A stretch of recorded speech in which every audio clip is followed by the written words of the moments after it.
Prime minister Narendra Modi और अजमेर शरीफ दरगाह इस वक्त दो ऐसे नाम हैं जो आपस में एक कानूनी विवाद के बीच में घिरे हुए हैं। अजमेर शरीफ दरगाह या फिर यूँ कह लीजिए कि ख्वाजा मोइनुद्दीन हसन चिश्ती, जिन्हें दुनिया गरीब नवाज के नाम से भी जानती है, उनकी दरगाह पर उर्स का सेलिब्रेशन छाया हुआ है। इसी सेलिब्रेशन और परंपरा का हिस्सा रही है प्रधानमंत्री की तरफ से अजमेर शरीफ दरगाह पर चादर भेजने की रिवायत, जो आजादी के बाद से देश के सेक्युलर और इंक्लूसिव सिंबोलिज्म से जुड़ी हुई मानी जाती है। लेकिन इस साल यही परंपरा सुप्रीम कोर्ट के दरवाजे तक पहुंच गई, जहां इस पर सवाल उठाते हुए एक रिट पिटीशन दाखिल की गई और देश के सबसे बड़ी अदालत ने इस पर अपना रुख साफ कर दिया। आपको याद दिला दूं कि इसी बैकग्राउंड में जब सुप्रीम कोर्ट वेकेशन पर थी, तब भी chief justice of India Suryakant ने अर्जेंट मैटर्स के लिए जो बेंच बिठाई थी, उसमें इस पिटीशन ने सबका ध्यान खींच लिया था। काउंसिल ने अर्जेंट लिस्टिंग की अपील करते हुए कहा था, we are seeking to stay the offering of the chadar in Ajmer dargah by prime minister Narendra Modi. Our plea regarding Sankat Mochan मंदिर there is pending.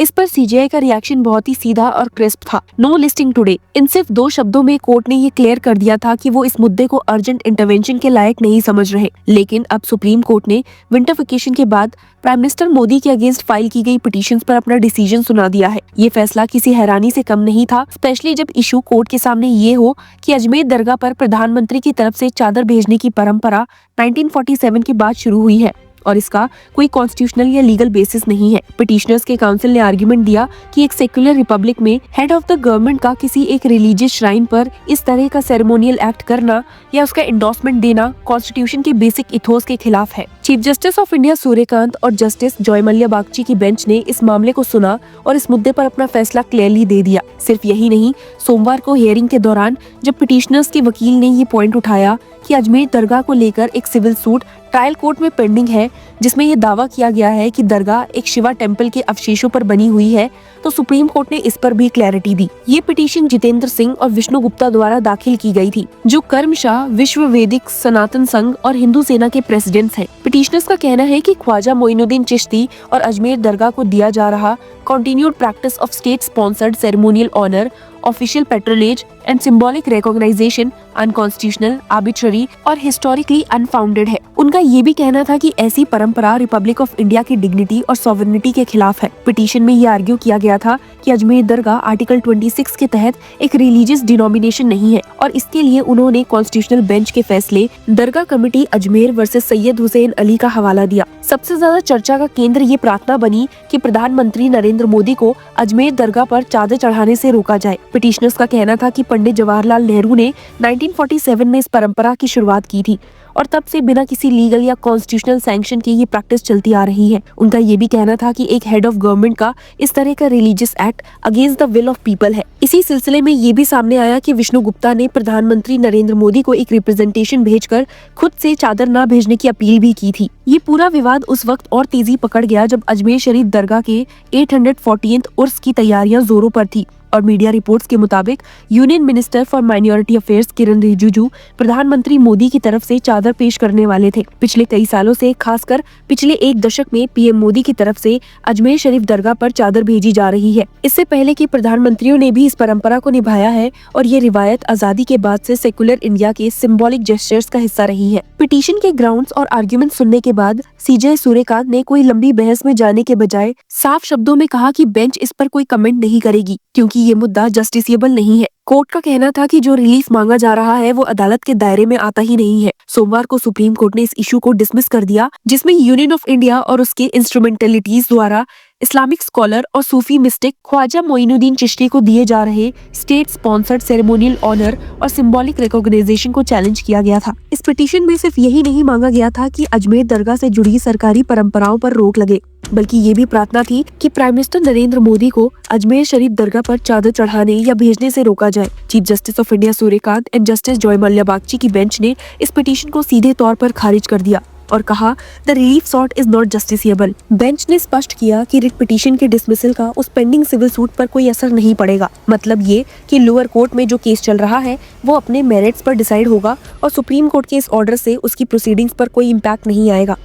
Lower court में इस मामले पर पहले से ही प्रोसीडिंग चल रही है। 10 दिसंबर से अजमेर की सिटी लोअर कोर्ट में प्राइम मिनिस्टर, चीफ मिनिस्टर्स और अन्य मंत्रियों पर उर्स के दौरान चादर चढ़ाने पर स्टे की मांग को लेकर सुनवाई शुरू हुई थी। कोर्ट रूम प्रोसीडिंग्स के दौरान हाइटेंड सिक्योरिटी भी देखी गई।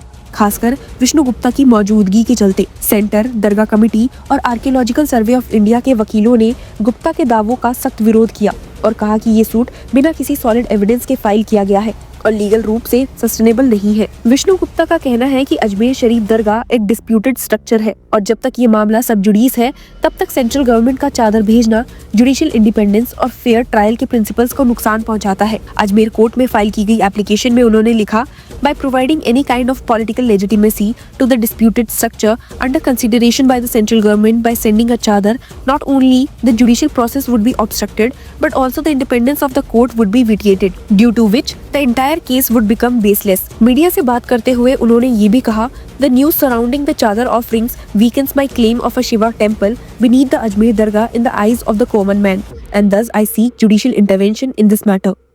इस पूरे विवाद के बीच में पॉलिटिकल और रिलीजियस रिएक्शंस भी सामने आए थे। किरण रिजिजू ने जब पीएम मोदी के साथ चादर की तस्वीर शेयर की तो उनके साथ लिखा, PM Narendra Modi ji presented the chadar that would be offered on his behalf at the Ajmer Sharif dargah on the Urs of Khwaja Moinuddin Chishti.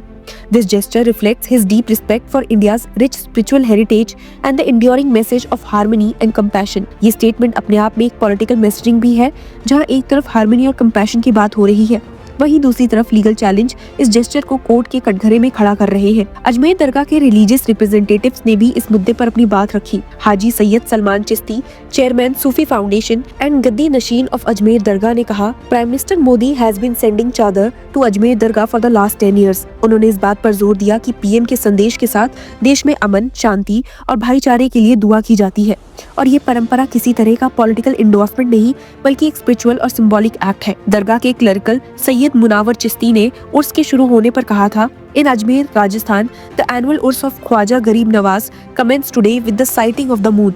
Alongside this, the Jannati Darwaza, which is opened only for 4 times a year, has also been unlocked. इस सारी controversy के बीच common devotees के लिए अजमेर शरीफ आज भी वही है, एक ऐसी जगह जहां लोग अपनी मन्नतें लेकर आते हैं, जहां लंगर, कवालियां और दुआओं का सिलसिला चलता रहता है। सुप्रीम कोर्ट का ये कहना कि रिलीफ जस्टिसेबल नहीं है, इस बात का संकेत देता है कि अदालत इस तरह के सिंबॉलिक और पॉलिसी ओरिएंटेड डिसीजंस में हस्तक्षेप से बचना चाहती है। कोर्ट का तुरंत सुनवाई से इनकार करना शायद इस बात का इंडिकेशन था कि जब तक कोई क्लियर कॉन्स्टिट्यूशनल वायलेशन या इन्फोर्सिबल लीगल राइट का सवाल नहीं होता तब तक जुडिशरी ऐसे मामलों को पॉलिटिकल या एग्जीक्यूटिव विजडम के दायरे में छोड़ना पसंद करेगी। अजमेर कोर्ट में पेंडिंग सिविल सूट अपने प्रोसेस के मुताबिक चलेगा और सुप्रीम कोर्ट ने साफ कर दिया है कि उस पर इसका कोई असर नहीं पड़ेगा। आने वाले वक्त में लोअर कोर्ट के फैसले और शायद फ्यूचर लिटिगेशंस इस परंपरा को नया मोड़ दे सकते हैं, लेकिन फिलहाल के लिए सुप्रीम कोर्ट का संदेश बिल्कुल क्लियर है। चादर और सिंबोलिज्म के सवाल अदालत के लिए नहीं बल्कि सियासत और समाज के हैं। अब ये देखना दिलचस्प होगा कि क्या ये विवाद यही थम जाता है